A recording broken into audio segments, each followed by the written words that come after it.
영광의 날이 가까이 옴을 볼수록 더욱 모이기에 힘쓰고 기도하기에 힘쓰라고 말씀하여 주셨습니다. 그 말씀에 순종하여서 주의 이름을 부르기 위하여 주의 이름으로 모여 주님 발 앞에 엎드렸습니다. 우리를 불쌍히 여겨 주옵소서. 은혜가 아니고서는, 그 사랑이 아니고서는, 그 말씀이 아니고서는 아버지 앞에 설 수가 없습니다.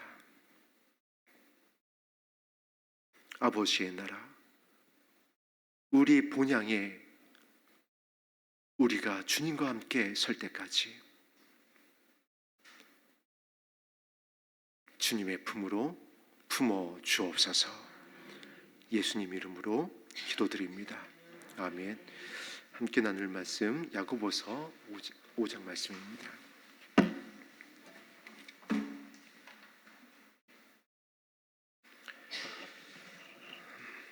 신약성경 375면입니다. 야고보서 5장 7절에서 11절까지의 말씀을 다 같이 한 목소리로 독하겠습니다. 시작. 그러므로 형제들아, 주께서 강림하시기까지 길이 참으라. 보라, 농부가 땅에서 나는 귀한 열매를 바라고 길이 참아 이른 비와 늦은 비를 기다리나니 너희도 길이 참고 마음을 굳건하게 하라. 주의 강림이 가까우니라. 형제들아, 서로 원망하지 말라. 그리하여야 심판을 면하리라. 보라, 심판주가 문 밖에 서 계시니라. 형제들아, 주의 이름으로 말한 선지자들의 고난과 오래 참음의 본으로 삼으라. 보라, 인내하는 자를 우리가 복되다 하나니 너희가 욥의 인내를 들었고 주께서 주신 결말을 보았거니와 주는 가장 자비하시고 긍휼히 여기시는 이시니라. 아멘.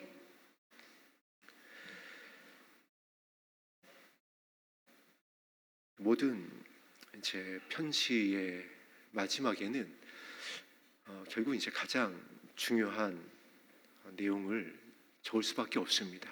왜 이 편지를, 서신을 기록을 했는지. 오늘 함께 합독한 본문은 예수님의 동생이었었고 초대교회 이제 예루살렘 교회를 섬기고 있었던 야고보가 초대교회의 이제 위기 상황을 바라보면서 낙타 무릎이 될 수밖에 없었고 그들을 향한 간절한 마음을 보좌 우편에 계신 예수님께서 받으시고 그리고 주의 성령으로 이 서신을 기록하게 했습니다. 그리고 이제 이렇게 그 서신의 결론을 기록하고 있는데 우리가 함께 나눴었던 야고보서 1장의 말씀이 반복되고 있는 것을 발견하고 있습니다. 어떠한 것이냐면 길이 참으라, 인내하라. 그러고 보니까 사랑의 속성에서도 바울이 고린도전서 13장에서 가장 먼저 사랑은 오래 참는다. 주의 강림이 가까울 때에 기도해야 될 것도 있을 것이고 베드로의 권면처럼 뜨겁게 서로 사랑하면서 정신을 차려야 하는 모습도 있어야 될 것인데 야고보는, 예수님의 동생이었던 야고보는 참으라고 말씀하고 있습니다. 자, 그러고 보니까 이 말세지 말, 지금 저와 여러분이 살고 있는 이 시대의 한 대표적인 모습 아닐까요? 참지를 못합니다. 참지를 못하니까 무엇으로 연결이 바로 되냐면은 이 성내는 것으로, 분내는 것으로 연결이 되고요. 그리고 거기서 끝나는 것이 아니라 풀지를 않습니다. 원통함을 풀지를 않습니다. 그 대상이 내 남편이고 아내이고 자녀인 것이 더 심각합니다. 눈에 보이는 형제를 사랑하지 않으면 그 거짓말이라고 그랬는데 날마다 나와 함께 있는 나의 남편과 아내, 자녀가 참지 못하는, 성내게 되어지는, 분내게 되어지는, 원통함을 풀지 못하는 그런 대상으로 다가올 때가 너무나도 많다는 것입니다. 예수님께서도 그래서 내 가정 안에, 가장 가까운 너의 이웃 안에 원수가 있을 것이야. 그런데 예수님께서는 그 원수를 사랑해야지 된다, 참아야 된다, 기도해 줘야 되고 물을 마셔오게 해야 되고 그를 위해서 발을 씻겨줄 수 있어야 한다. 특히 언제요? 지금 이 주의 강림이 가까움을 보고 있는 이때에 저와 여러분들의 단면을 딱 잘라서 봤을 때 이 모습이 발견되어져야 된다는 겁니다. 왜 예수님께서는 예수님의 동생이었던 야고보에게 주의 오심을 편지하게 하면서 참으라고 말씀하셨을까요?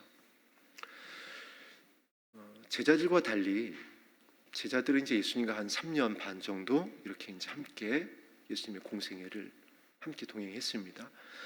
물론 이 3년 반의 시간이 길다면 길고 짧다면 짧은 시간이지만 중요한 것은 하나님의 아들과 함께 했다라는 겁니다. 천지를 창조한, 말씀이 육신이 되어 오신 하나님의 어린 양 예수님과 함께 했습니다. 예수님으로부터 직접 말씀을 들었습니다. 예수님이 죽은 자를 살리신 걸 직접 보기도 했고, 또 예수님께서 이제 물론 직접 다 부른 제자들입니다. 그런데 야고보는요 좀 더 특별합니다. 왜냐하면 예수님과 동행한 제자들이 3년 반이 물론 너무나도 귀한 시간이었지만 제자들이 부름 받기 전에 30년 동안 야고보는 예수님과 함께 살았습니다. 예수님의 동생으로서. 우리나라의 정서로 말하면 같이 딱지치기 하고 구슬치기 하고 옛날에 다방구 하고 오징어상 하고 그러면서 어린 시절을 지나왔습니다. 30년 또 청소년기를 지나왔습니다. 청년의 시기도 함께 있습니다. 그리고 그 형이 얼마나 부모님을 잘 섬기는지를 야고보가 보아왔어요. 그런데 문제는 언제 생겼죠? 어느 날 갑자기 너무나 존경하고 너무나 자기를 사랑하고 부모님께 효도하는 이 형이 내가 메시아다라는 겁니다.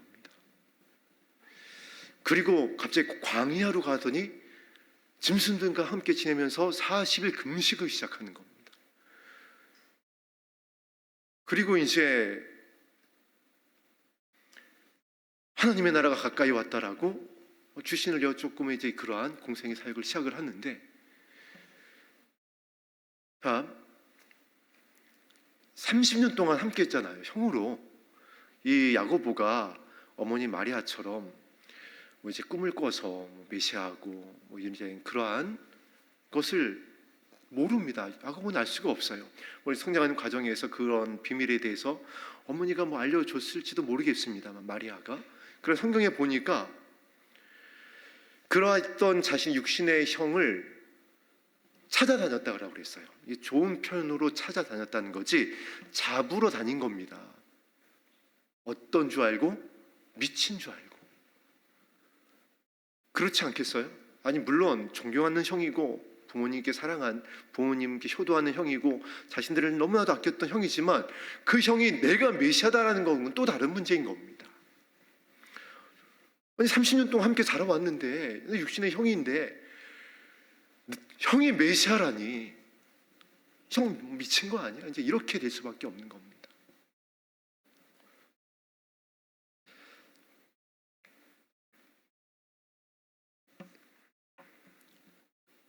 그랬던 야고보가 이제 예수님의 죽으심과 부활을 보고 회개합니다.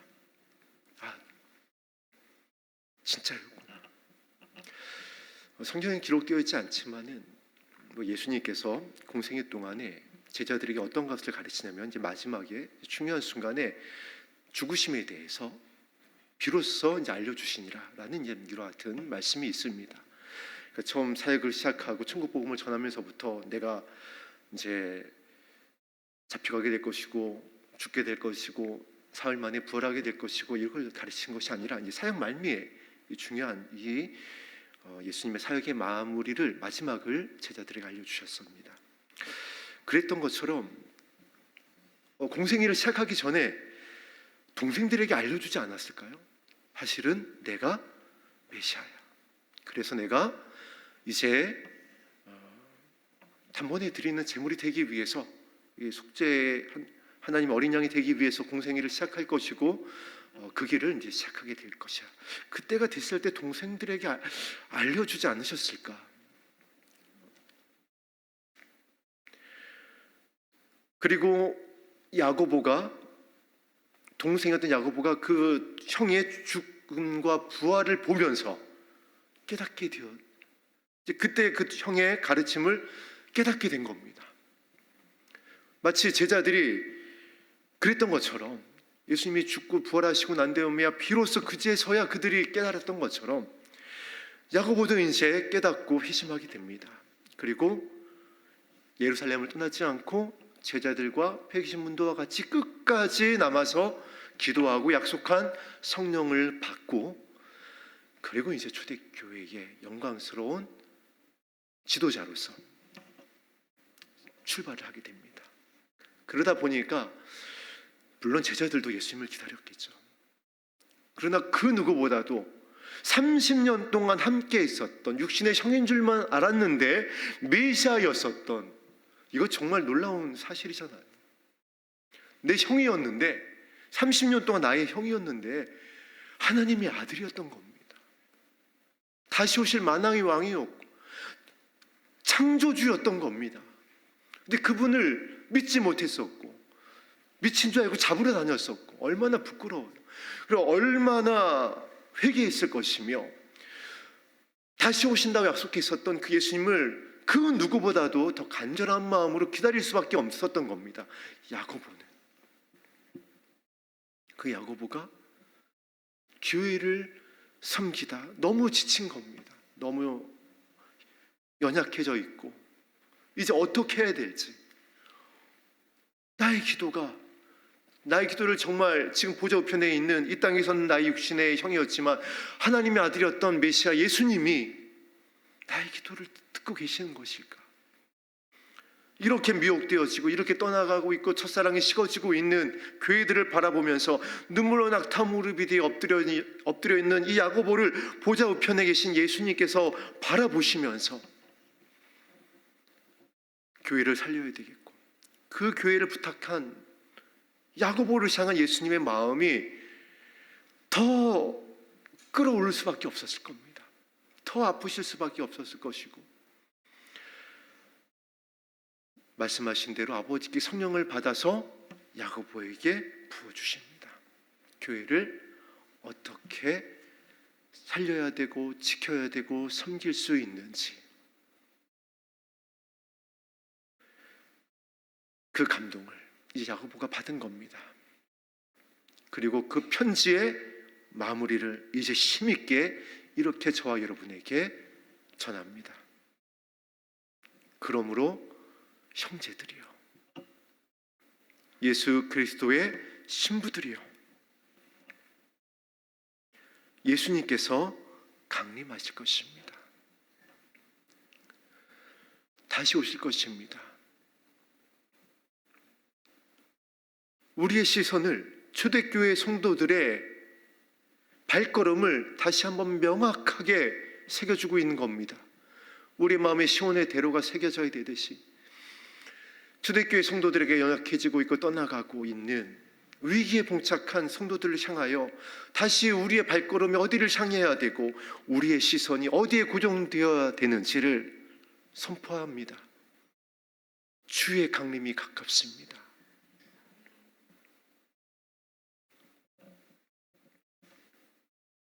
그 성도들에게 그 길에서 주님을 기다리는 그 길에서 무엇을 해야 될지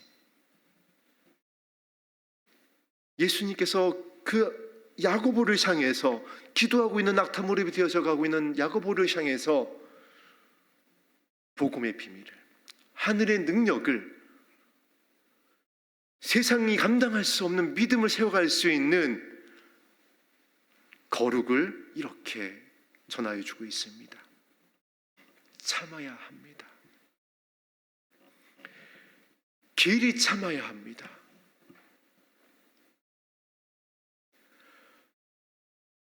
바울이 그 서신 가운데에 이러한 내용을 기록한 내용이 있습니다. 만약 예수님의 죽으심과 부활이, 그분의 다시 오심이 거짓말이면 자신은 세상에서 가장 불쌍한 사람일 것입니다. 그렇잖아요. 겟세마네 다메섹 도상에서 예수님을 만나서 그 비추신 가운데에 자신의 이제 모든 것을 내려놓고 1차, 2차, 3차 전도여행을 다니고 돌로 맞고 태장으로 맞고 바다에 빠지기도 하고 파선하기도 하고 강도를 만나기도 하고 동족의 위험 가운데 시달리고, 그리고 결국 순교합니다.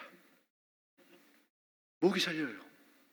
그런데 예수님의 부활이, 예수님의 다시 오심이 거짓이면, 지어낸 말이면 이거 얼마나 불쌍한 존재예요. 그것처럼 저와 여러분이 주의 오심이 만일 거짓이라고 한다면, 바울이 그랬듯이 이 땅 가운데 가장 불행한 사람들일 것입니다. 그러하튼 저와 여러분들을 향하여서 참아내며 인내하며 이제 그 인내의 끝자락에서 울며 주의 이름을 부르는 야고보를 향해서 예수님께서 알려주신 것입니다. 길이 참으라.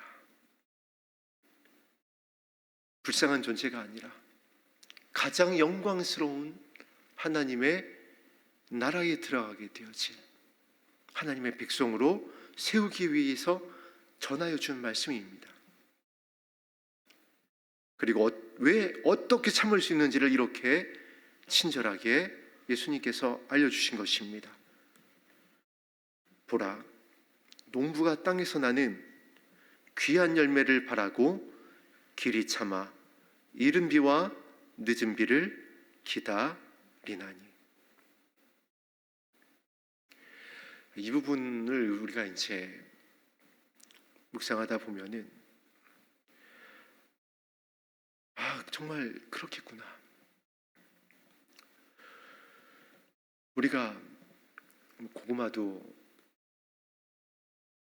심어보고 감자도 이렇게 이제 심어보면서 함께 추수의 기쁨을 나누었습니다.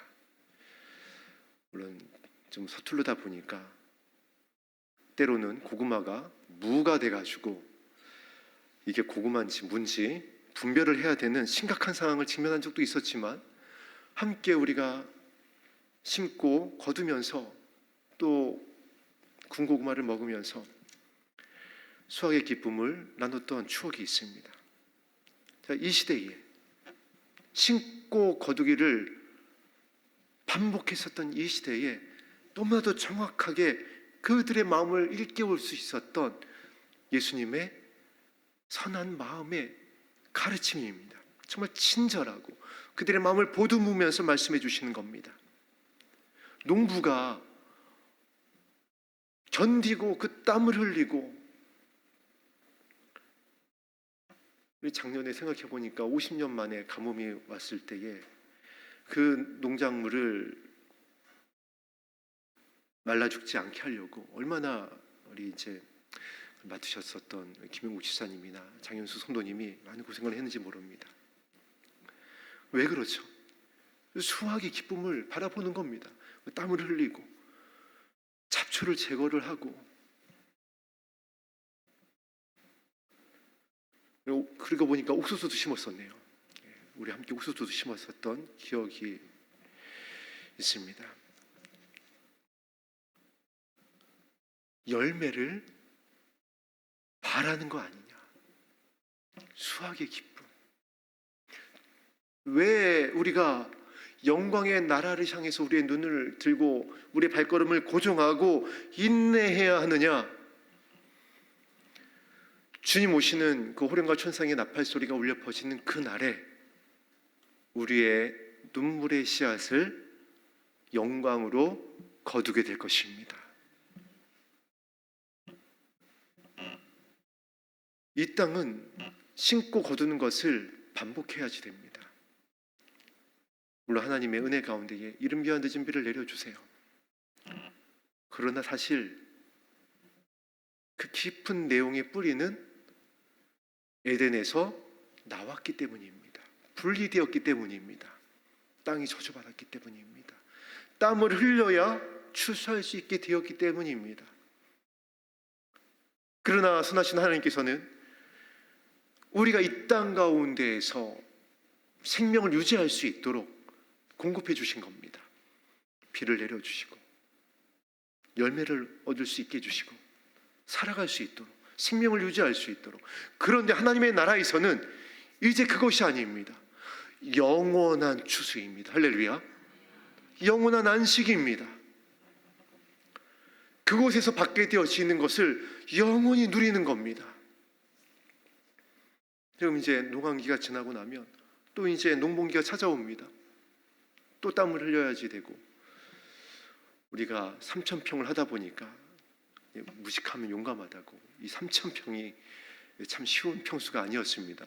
그래서 300평으로 줄였습니다. 할렐루야. 그래서 올해도 이제 한 300평 정도를 이제 계획을 하고 있습니다. 그러나 하나님의 나라에서는 영원한 안식입니다. 아버지의 나라에서는 다시는 눈물 흘리는 것이 없는 나라입니다. 그것이 우리의 마지막이라고, 그것이 우리의 결론이라고 초대교회 성도들에게 예수님이 다시 한번 알려주시는 겁니다. 무슨 의미일까요? 내가 다 알고 있다. 다 보고 있다. 내가 너희를 위하여 일하고 있고 너희를 위하여 중보하고 있다. 나의 나라에 들어오게 하기 위해서. 그리고 곧 그날이 임박했으니까 조금만 견뎌다.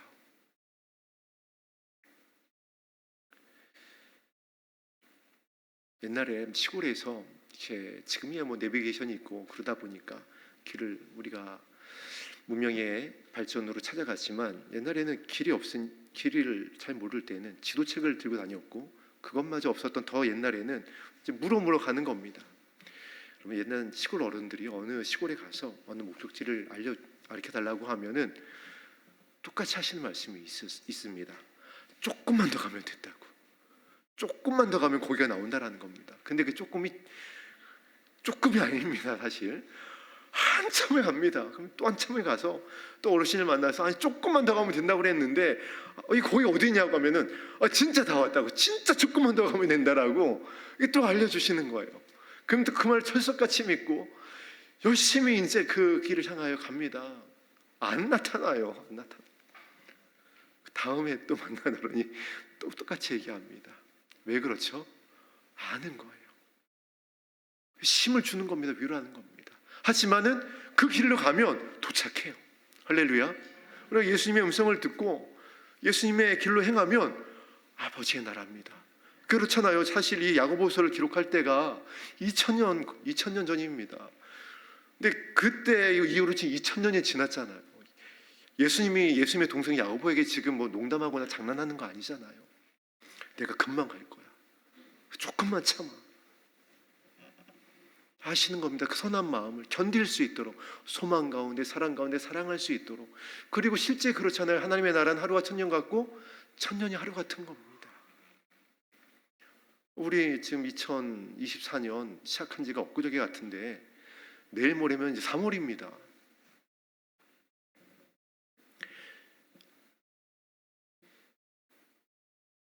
그래서 귀한 열매를 그렇게 바라고 참는 것처럼 이른 비와 늦은 비를 기다리며 참는 것처럼 이른 비와 늦은 비를 기다리며 참는다라는 이 표현 안에는 또 아버지 하나님의 긍휼이 담겨져 있습니다.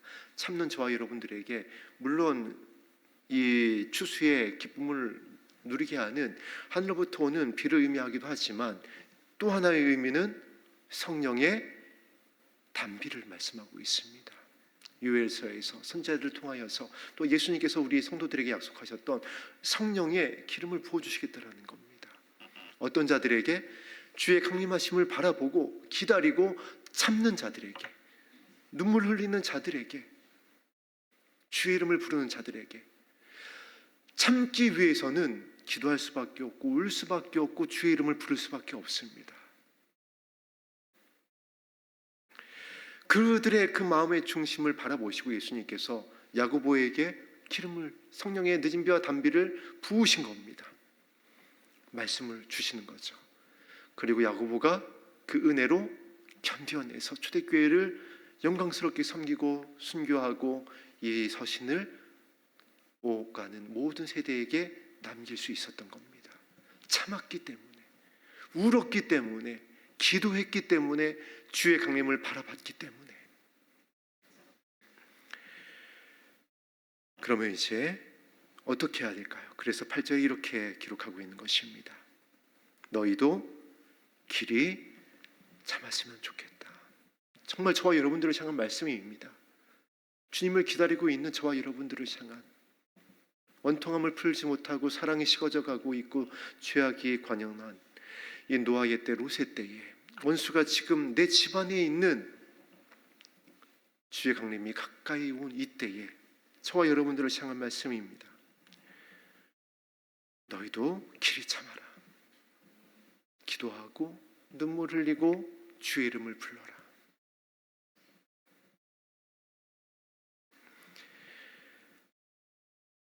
그리고 또 다시 한번 그 이유에 대한 분명한 목적을 이렇게 편지를 이어갑니다.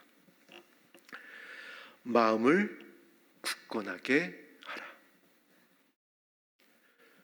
주의 강림에 대해서, 하나님의 나라에 대해서 성경 곳곳에서 동일하게 편지하고 있는 겁니다.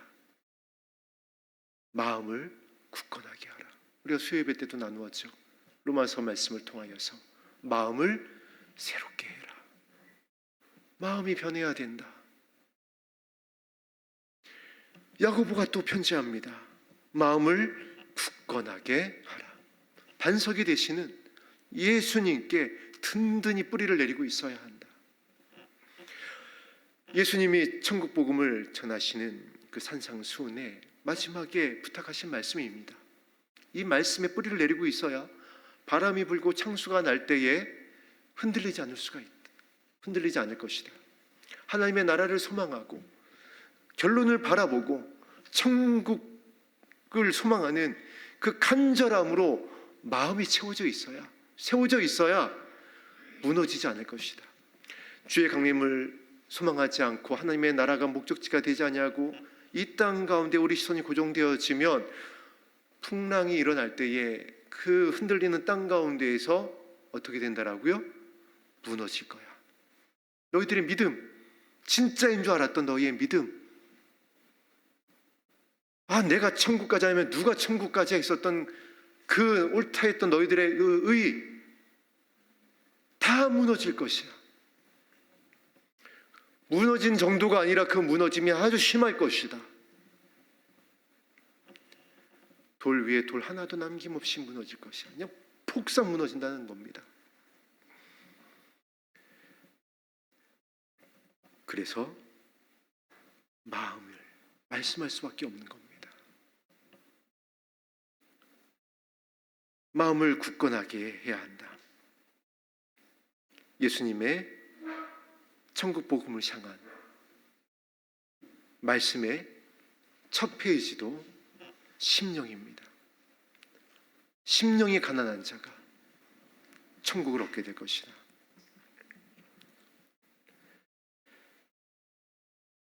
길을 참아야 되는 것, 마음을 굳건하게 해야 되는 것, 주의 강림이 가깝기 때문이다. 우리가 오늘 이 자리에 모인 것, 예산 땅까지 와서 함께 하나님께서 약속하신 이곳에서 교회를 섬기며 우리가 주의 이름을 부르고 서로 사랑하기에 힘쓰고 있는 이유, 주의 강림이 가깝기 때문입니다.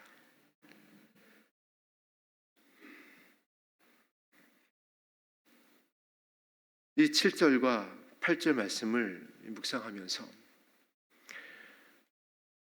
마찬가지 아닐까요? 지금 우리가 야고보가 섬기고 있었던 교회의 위기의 시대를 야고보가 섬기고 있었듯이 지금 우리가 우리의 믿음을 지켜가고 있습니다. 또한 우리가 나와 내 자녀를 살리고자 기도하고 있습니다. 사단이 택한 자들을 미혹하려고 우는 사자와 같이 삼킬 자를 찾고 있습니다. 참담한 교회의 배도의 모습을 보고 있습니다. 이때에 예수님께서 동일하게 말씀하실 것입니다. 야고보에게 말씀하셨듯이 내가 이제 곧 올 것이니까 참았으면 좋겠고 너의 마음을 새롭게 했으면 좋겠고 나의 온유와 겸손으로 채웠으면 좋겠고 그렇게 길을 참으면 된다.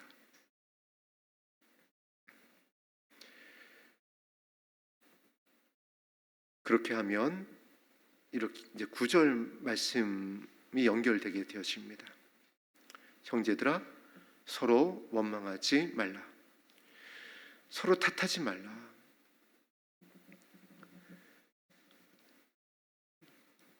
주의 강림하심을 초대교회 가운데 야고보를 통하여 편지하고 인내하라고 알려주시면서 원망하지 말라라고 말씀하십니다. 원망 안에는 다 들어있습니다. 에덴에서 나올 분리될 수밖에 없었던 이유, 그리고 이스라엘 백성이 가나안에 들어가지 못했던 이유, 그리고 지금 우리의 교회가 무너짐이 심한 이유가 이 원망 안에 다 포함되어 있습니다. 탓을 하게 되고요, 하나님을 시험하게 되고요.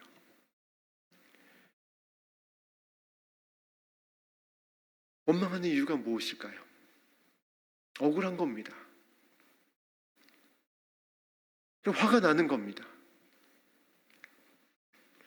초대교회 안에서 이것이 결국에는 팽배했었던 겁니다. 지금 그러면 안 된다. 이게 왜 그러냐면 이스라엘 백성이 하나님을 시험하다가 원망하다가 돌아가자고 하다가 진짜 광야로 돌아갑니다.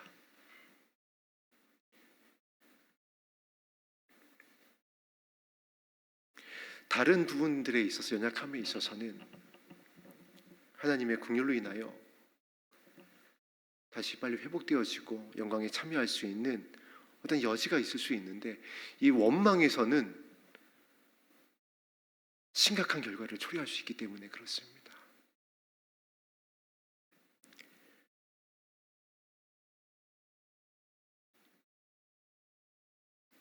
자 보세요. 원망하지 말라. 왜냐하면 그리하여야 심판을 면하리라. 원망하는 그 마음이 우리 안에서 해결되지 않으면 용서할 수가 없습니다. 용서가 안 됩니다. 그러면 주기도문처럼 우리가 우리에게 죄 지은 자를 사하여 준 것 같이 우리의 죄가 사하여져야 되는데 이게 안 되는 겁니다. 사단의 참소에 걸리기 때문에 그렇습니다. 우리를 살리고자 하는 겁니다. 즉 우리의 마음을 굳건하게 하라, 참으라라는 것은 살리고자 하는 예수님의 간절한 마음입니다. 야고보에게 넣어주셨던 하늘의 능력입니다. 신부되기 원하는 저와 여러분들이 반드시 날마다 살펴보아야 될 우리 마음의 중심입니다. 이것이 흔들리고 있거나 이것에 경고등이 켜졌다고 한다면은 말씀에 의지해서 야고보처럼 주님 앞에 무릎을 꿇어야 합니다. 나를 불쌍히 여겨달라고. 그래서 7절 말씀을 기록한 것입니다. 그렇게 다시 한 주의 강림하심을 바라보고 나의 발걸음을 주님께로 향하면 주의 성령의 단비를 부어주시겠다라는 겁니다. 오늘 이 자리가 그 자리가 되기를 주의 이름으로 축복합니다. 저와 여러분의 발걸음 가운데서, 연약함 가운데서 무엇이든지 주님 앞에 내려놓고 주의 이름을 부르면 보좌 우편에 계신 예수님께서 그 기도를 들으시고 아버지께로부터 성령을 받아서 부으실 것입니다. 그렇게 되면 심판을 면하리라. 보라, 심판주가 문 밖에서 계시니라.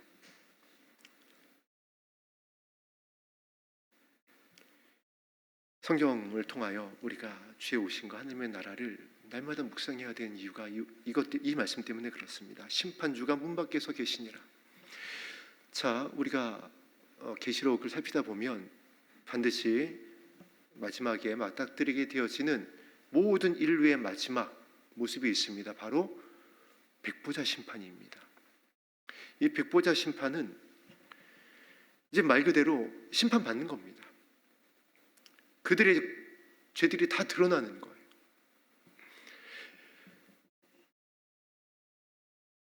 생명책 옆에는 무엇이 기록되어 있다고요? 행위록이 있다라고 그랬습니다. 그래서 예수님께서 감추인 것이 드러나지 않을 것이 없다. 그런데 길이 참고 마음을 굳건하게 하여 주의 강림하심을 바라보며 원망하지 아니하고 용서한 자들은 주의 보혈로 그것이 다 기록 지워지는 거예요. 그래서 기억되지 않는다라고 했습니다. 말씀 가운데서. 그래서 우리가 서는 것은 백보자 심판 때가 아니라 주님의 은밀한 처소. 그러나 원망한 자들, 이 말씀은 교회를 향한 말씀임을 우리가 더 직시해야 됩니다. 믿지 않는 자들을 향한 말씀이 아니라 지금 사실 초대교회 믿음이 떨어져 가고 있고 연약해져 가고 있는, 미혹되어져 가고 있는 교회를 향한 말씀입니다. 저와 여러분들을 향한 말씀이에요. 심판주가 문 밖에 서 계시니라. 하나님의 나라를 바라보고 주의 강림하심을 바라보면 다 드러나는구나. 나의 모든 것이 드러나게 될 것에 대해서 깨닫게 되어지니까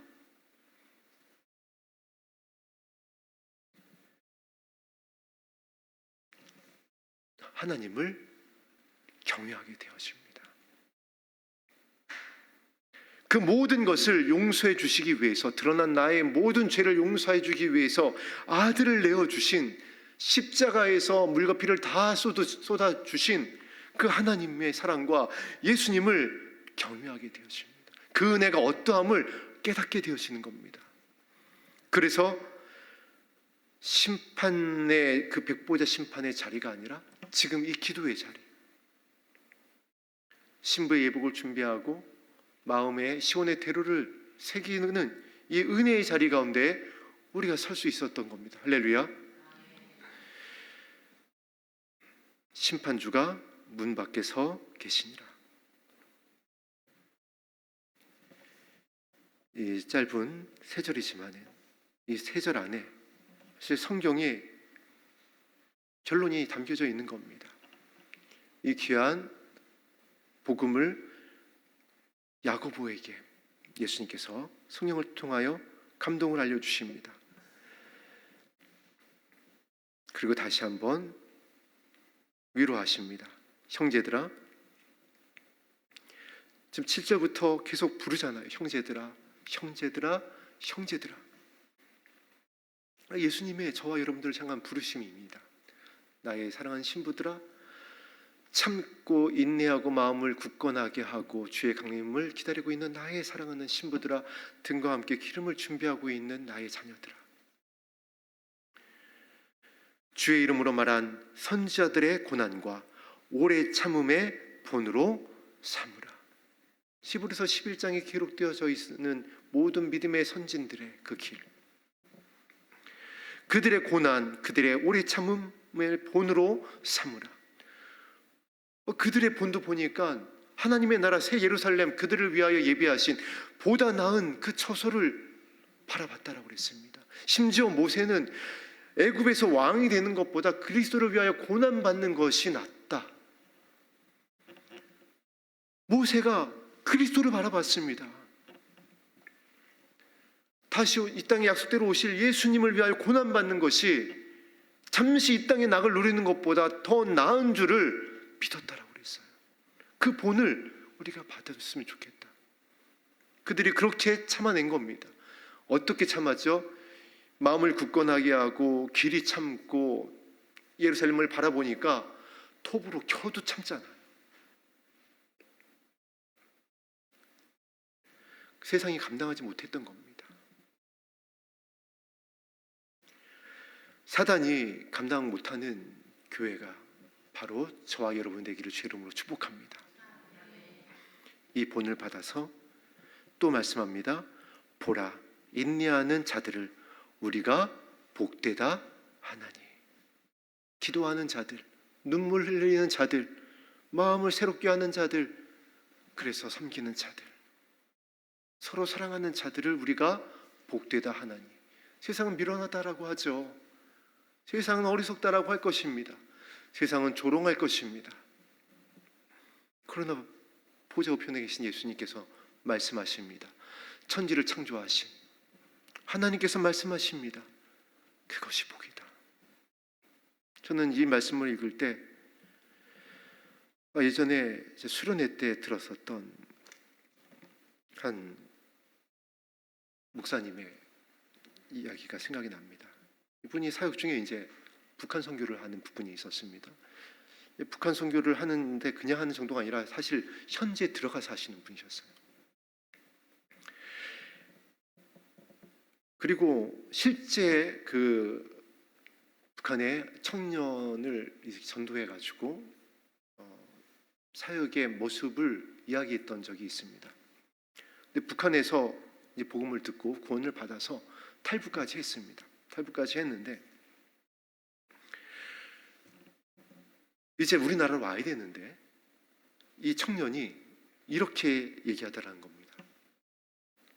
대한민국으로 가는 것을 하나님께서 대한민국으로 가는 것을 거절하고 다시 북한으로 들어가겠다라는 겁니다. 너무 놀라서 아니 너 지금 다시 생각해라. 너 북한으로 들어가서 잡히면 성경을 가지고 있다. 아니 복음을 전하다 잡히면 너는 다시 살아서 돌아올 수 없다. 다시 살아 돌아올 수 없어. 나와 함께 한국으로 가자. 거절하는 겁니다.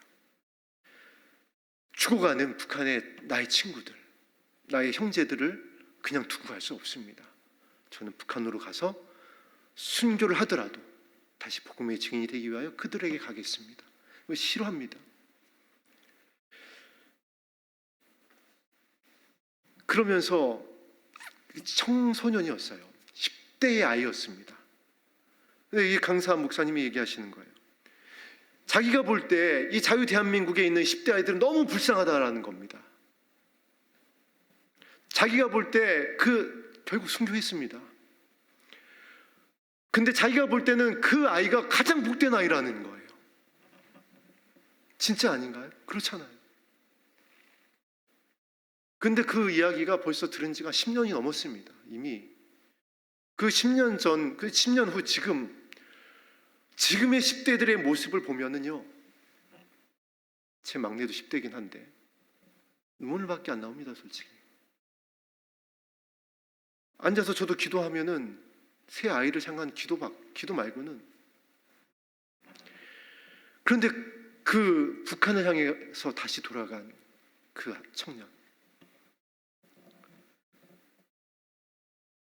인내하는 자를 우리가 복되다 하도다. 이게 진짜 하늘의 복인 줄 믿습니다. 세상은 저와 여러분을 조롱하고 이 산에 가서 기도하면 뭐 다 들어준다냐 하면서 또 조롱할 수도 있습니다. 베드로 후서처럼 주의 오심이 오신다 하면서 지금 2000년이 지났지만은 세상은 그대로다. 어디 주님이 오시느냐? 조롱받을 수 있습니다. 그래서 우리가 못하는 거죠? 기도하는 거예요. 기도밖에 할 것이 없습니다. 할 수 있는 것이 없습니다. 또 성경에서 기도하라고 가르쳤기 때문에 말씀에 의지하여 그런 자들을 성경이 지금 무엇이라고 말한다고요? 인내하는 그들을 우리가 복되다 하도다.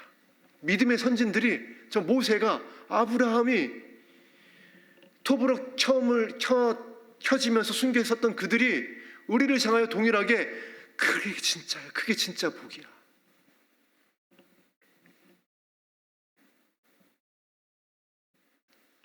심지어 누구까지 등장시키죠? 너희가 욥의 인내를 들었고 주께서 주신 결말을 보지 않았느냐. 동일하게 적용시키겠다라는 겁니다. 그 길을 걸어가면, 그 말씀에 이제 기도하면 욥의 결말이 너희의 결말이 될 것이야. 동일할 것이라는 겁니다.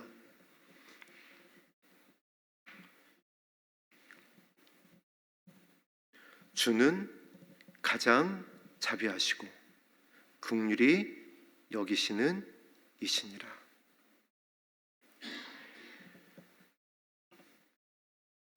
모든 성경의 저자가 하나님의 자비와 긍휼을 기록하지 않을 수가 없습니다. 다윗도 그의 시편 23편에서 이렇게 마무리합니다. 그의 선하심과 인자하심이 나를 따르리니 내가 여호와의 집에 영원히 거하리로다. 사랑하는 성도와 성도님들이 아버지의 그 선하심과 인자하심으로 인하여, 그 자비하심과 긍휼히 여기심으로 인하여 오늘 이 자리까지 왔습니다. 조금만 더 참으시면, 조금만 더 인내하시면, 조금만 더 기도하고 마음을 굳건하게 하고 주의 강림을 기다리면 욥의 결말을 보게 될 것입니다. 저와 여러분의 결말로 주님의 얼굴과 얼굴을 맞대어 보게 될 것입니다. 저 공중에서 오늘 기도하실 때에 성령의 이른 비와 늦은 비를 내려주실 것입니다.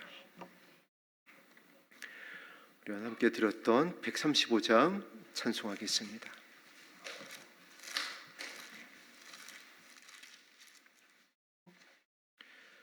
135장 1절과 우리 4절 찬송한 후에 말씀에 의지하여 기도하겠습니다.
야고보에서 야고보의 편지를 남기면서 예로 든 믿음의 선진이 아브라함이 있고 기생 라합이 있습니다. 이제 마지막으로 욥의 고난을 편지하고 있는 이유가 무엇일까요? 감사인 줄로 믿습니다. 다윗도 다윗의 장막 24시간 기도하는 그 다윗의 장막을 통해서 올리게 했던 것이 다른 것이 아니에요. 하나님의 선하신 그 인자하심을 감사했습니다. 저와 여러분 안에 감사부터 살펴보세요. 이거 없으면요 다 연결되어 있습니다. 마음이 굳건하지 못하고요, 인내하지 못합니다. 원망합니다. 감사부터 시작했으면 좋겠습니다. 구원하여 주시니 감사합니다. 기도할 수 있게 해주시니 감사합니다. 말씀하여 주시니 감사합니다. 지금도 중보자가 되어주시는 예수님 감사합니다. 그렇게 해서 주의 강림하심을 바라보며 길이 참고 인내하고 우리의 마음을 새롭게 하고 굳건하게 하고 원망하는 것이 아니라 서로 섬겨서 욥의 결말에 함께 서게 되기를 주의 이름으로 축복합니다. 기도하겠습니다.